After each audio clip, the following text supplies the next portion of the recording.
Hey y'all, welcome into another edition of our Saints live chats brought to you by our sponsor, Hancock Whitney Bank. My name is Jeff Nowak, NOLA.com's digital sports producer, and we are here on March Madness Sunday to talk your ear off about the Saints for a few minutes. We're going to tear our eyes away from the three games going on to my left, Ohio State in overtime. Going to ruin my bracket, don't worry about that. But anyway, I'm here with our Saints beat writer, Amie Just, and our Saints columnist, Rod Walker. We're going to talk about a busy week in free agency. And all this other things going on. How you guys doing today? Good. We're doing good. Trying not to watch basketball for the next 15 or so minutes. Rod, what's the latest on Ohio State? How's it going? Oral Roberts is up 70-66 with 2:44 left in overtime. Jeez. I'm glad I'm not watching. Okay. Getting back to the topic at hand. Obviously a busy week in the Saints land, and really Drew Brees retiring was just kind of the appetizer to everything else that happened. First things first, I wanted to kind of go in on Jameis Winston signed a 1-year deal. Amie, do you want to kind of kick us off and give us the lowdown on what's going on with Jameis? Yeah. So 1-year deal. That's pretty much to be expected. That happened the day after Drew announced his retirement. His deal is structured very similarly to the Cam Newtons of the world. And you're seeing that not just with quarterbacks, but other players too. Just a lot of 1-year deals just because the cap is bad for teams and for players this year. So yeah, we'll see what happens in terms of Taysom, because his contract is, when they redid it on Sunday, which feels like a year ago, but it's actually only like 5 days ago. It was very inflated, but it was just to restructure his deal to save against the cap. So those two are the quarterbacks that the Saints have on the roster as it stands, in addition to a backup quarterback that they had on the practice squad last year in Trevor Siemian. So you're telling me Taysom Hill's not making $140 million? No. Let's keep that simple. No, those are fake numbers. But, one of the interesting things that came out this week, Sean Payton, I want to say he was on Dan Patrick's show, and he kind of spoke about a quarterback competition in the offseason. And I think Saints fans in general are kind of spoiled by the fact that they haven't spent the last, 14 years ever having to wonder, okay, who's going to be the quarterback next season? This offseason, you are going to have a legitimate kind of race there.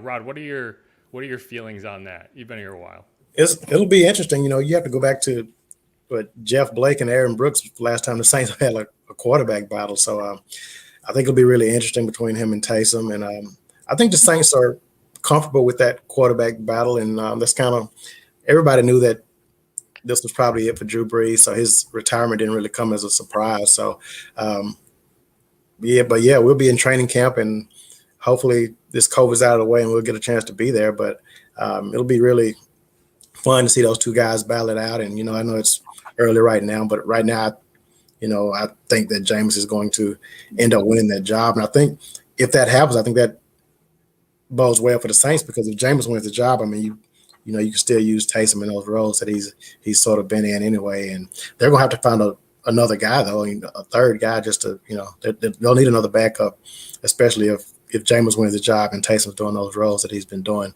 his jack of all trades thing. What do you think, Amie? Yep, same.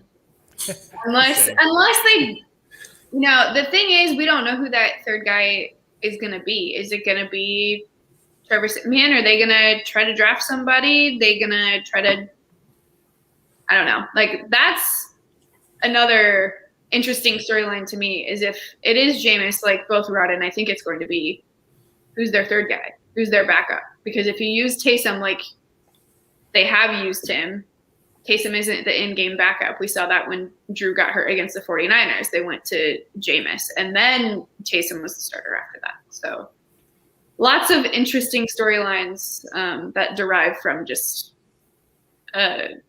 one position.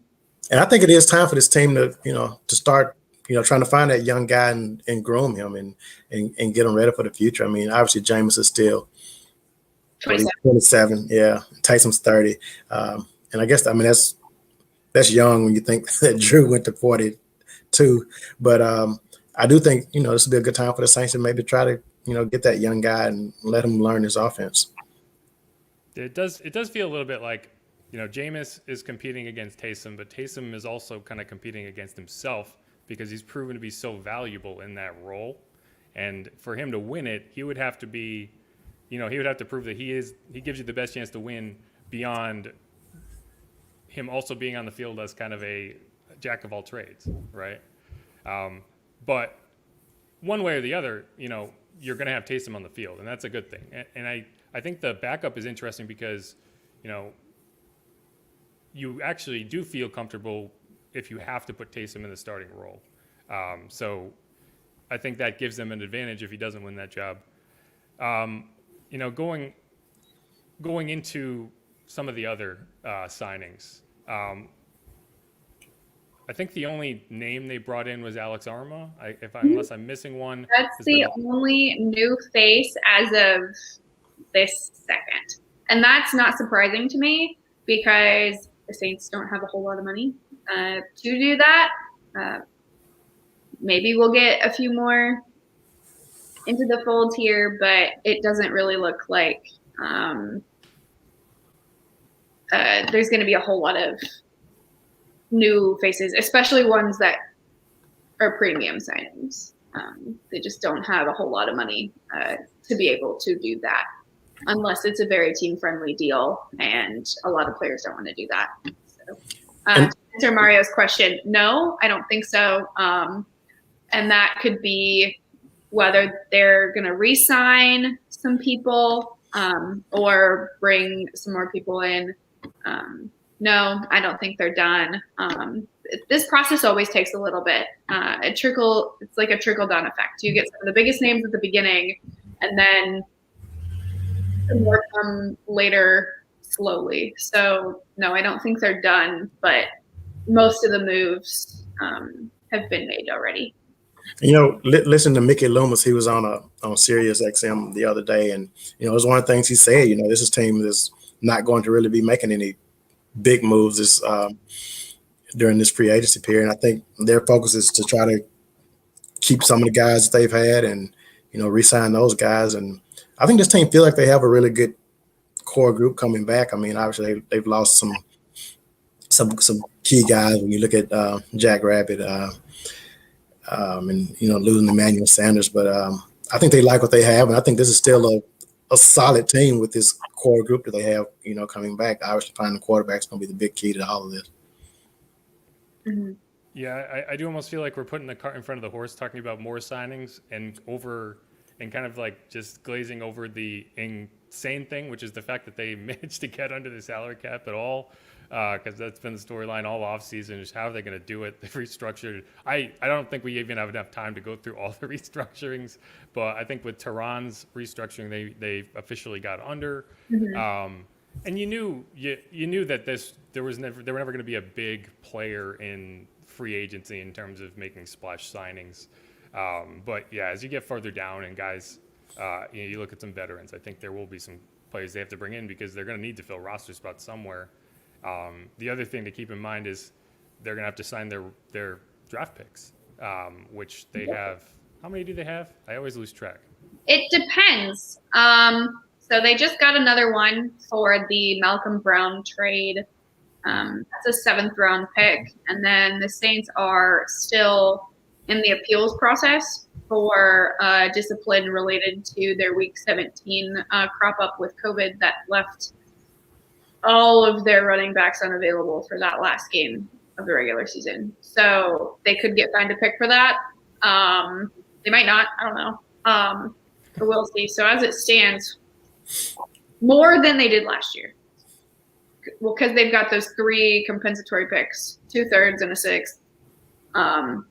Yeah, more picks than they've had in quite a while. But of course, knowing the Saints, they'll probably trade up somewhere because they always do.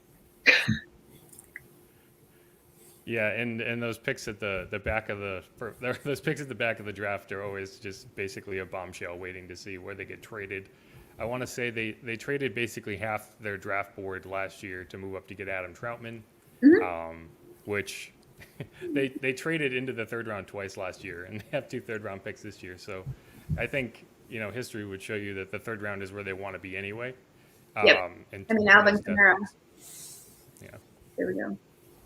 All right. So one thing we can do is if you want to go on NOLA.com, Amie has put up this great tracker file to keep track of all the trades and arrivals and departures and all that.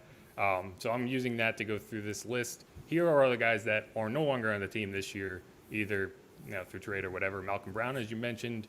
Jared Cook went and signed with the Chargers in Los Angeles. Justin Hardy, longtime special teams ace, signed with the Jets. Emmanuel Sanders is expected to sign with the Bills. Cornerback Janoris Jenkins went and signed with the Titans. Trey Hendrickson got handed the bag by the Bengals. Huge deal for him. Josh Hill went and signed with the Lions. Obviously, Drew Brees retired. Johnson Batamosi, I'm not sure what's going on with him, but he is no longer on the roster. He's a free agent. He's playing rugby for NOLA Gold. He says he's not done, but we'll see. He wasn't on the active roster at all last year because of his foot injury. Not sure if that was a re-injury to his old foot injury that he sustained the year before or not, but oh well. Whatever. It's interesting. It's kind of fun that he's playing rugby for the NOLA Gold, the professional rugby league team here in New Orleans. And the Saints worked out one of their players, I want to say 2 years ago. I think it was 2 off seasons ago. Tristan blew it. There it is. So I was curious. So, going through that list, that's a lot of names, a lot of impact players. Who on that list would you, if you had to pick one, would you say will be the most missed? What's the most significant absence going forward? One that they might have to address or one that you might see on the field? Justin Hardy. I'm probably going with Janoris Jenkins just because that, he's a corner. And, I mean, he did a pretty solid job on the opposite side of Marshawn. Obviously, Marshawn's one of the best in the league, but I think I think they got to come in and find that second guy. And so I think he's probably my biggest he's the guy that they need to really replace.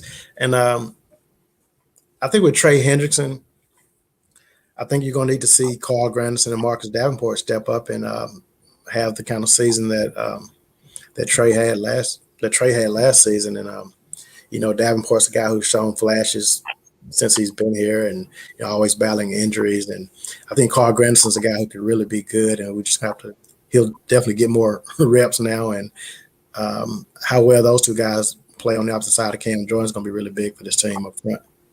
Yeah, and I like the underrated guys. So Justin Hardy and Josh Hill, they may not be the biggest names, but what they've done for this team since they've been here, when Josh Hill got hurt in 2019, Sean Payton said, well, that's like losing your front door. Like, you can't get a bigger compliment from that man. He was so involved in their offensive schemes. And yes, he didn't catch a whole lot of passes, but he was their blocking tight end. And, he stuck around with this team for a reason after, he went undrafted and they brought him in. And he's stuck around for 8 years. And then Justin Hardy, he's arguably one of the best special teams players in the league. And losing a guy like that, especially after you lose Thomas Morstead too, it's 2 really, really big leaders with that unit that you're not going to have back. And then their other big leader in special teams is Craig Robertson, and he's a free agent too. So will they bring him back? If they don't, that's 3 of their best special teams leaders that won't be here next season. And that's huge. It's huge.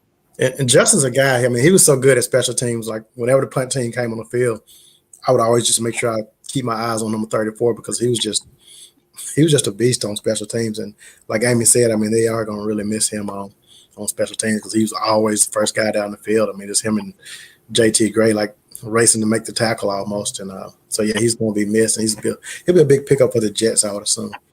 Mm-hmm. Oh yeah, for There sure. aren't many gunners that get double teamed, and he was he was one of those.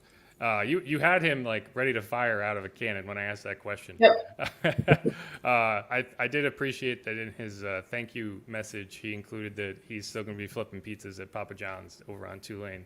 Uh, the Justin Hardy special will continue.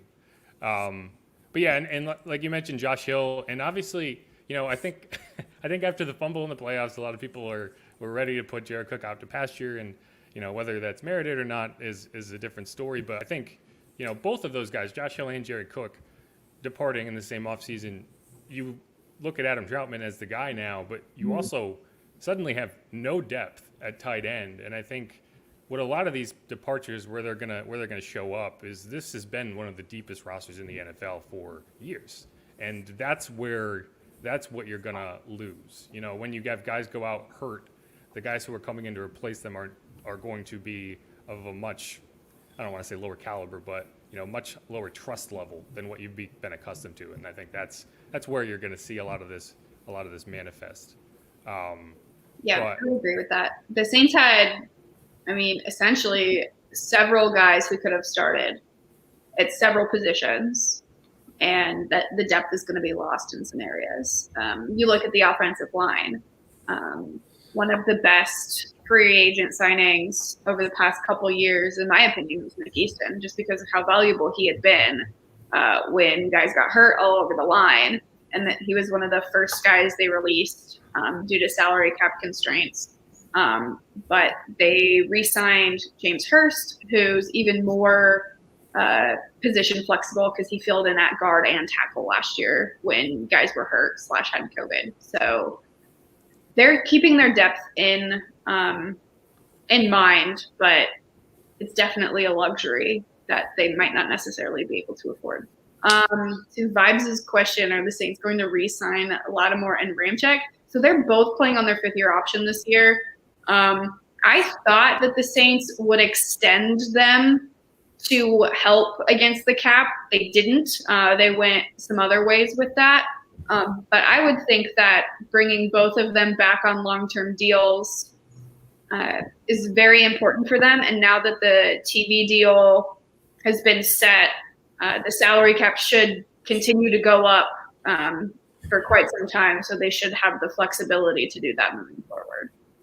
And I think when you talk about the future of this team, going beyond this little window we've been in the past couple of years, I think Ramczyk is the guy that, long term, he's going to be the guy that they're going to build that offensive line around, and eventually maybe he slides over to left tackle. But I think he's a guy that you definitely keep on this team for. I don't know if the Saints will ever let him get away. They shouldn't. He's too good. Right.